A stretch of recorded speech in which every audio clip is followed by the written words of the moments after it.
Welcome to Rumor Mill, your source for the latest and news circulating across the airwaves. A swift, coordinated effort has led to the apprehension of a suspect in the recent, high-value theft from an armored vehicle. Beryllium Limited confirmed in a statement commending police action.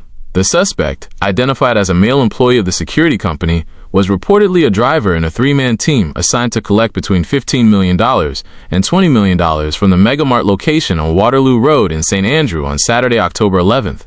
According to sources, while his two colleagues were inside the store, the driver allegedly shed his uniform, left his assigned firearm, and fled with the cash. Beryllium's latest update confirmed the suspect was captured following joint operations involving the Jamaica Constabulary Force and the Guardsman Group's Internal Investigation Unit.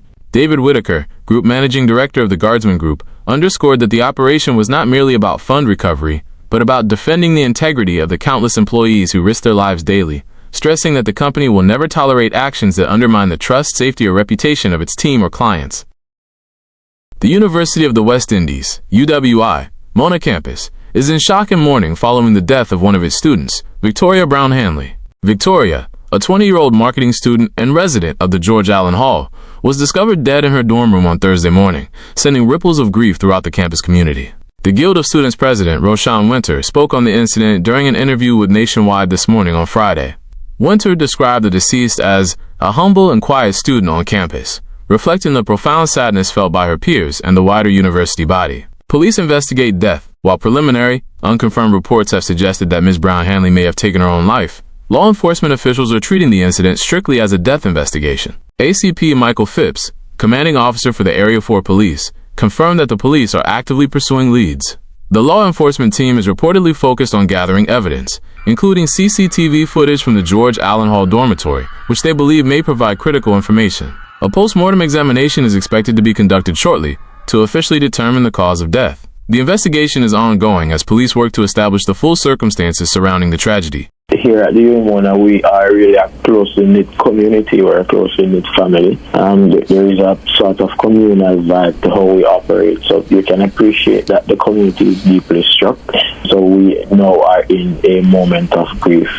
There has been shock and grief. The community is saddened, but as always, we try our best to be united and be there for each other. So we're just trying to rally with the students. Certainly, the Umona Guild Council was present yesterday morning. The entire team was there. There has never been any impression that, she could be shown in any negative light. She has always been a humble and kind student. While we're not personally friends, whenever I have interacted with her and seen her on the campus, she was never up to any trouble, never loud, and she was just always somebody who goes about her business kindly and politely with each other or with her peers. So you can understand why the community would be struck, A dramatic two-vehicle collision in downtown Kingston this morning has left 2 members of the Jamaica Defense Force, JDF, and at least 2 civilians injured. The incident occurred shortly after 6 a.m. at the intersection of Hanover and Harbor Streets. Initial reports suggest a JDF patrol vehicle traveling along Harbor Street and a civilian Honda Vezel traveling on Hanover Street collided when one of the vehicles reportedly disobeyed the traffic light.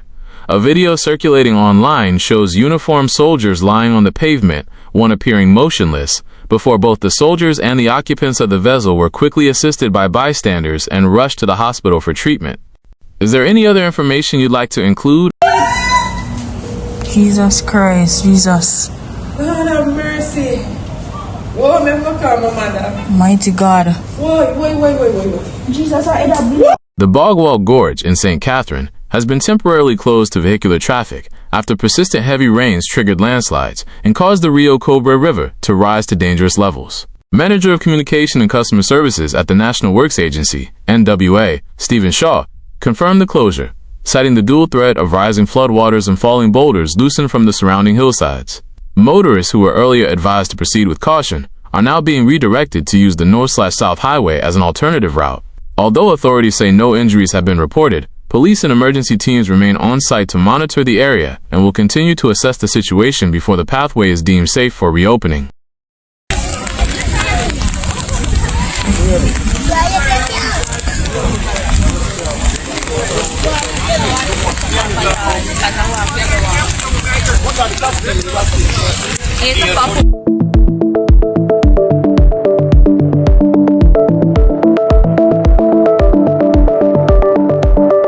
A 14-year-old boy from St. Elizabeth has been charged with murder following a fatal domestic dispute involving a relative on Friday, October 10th.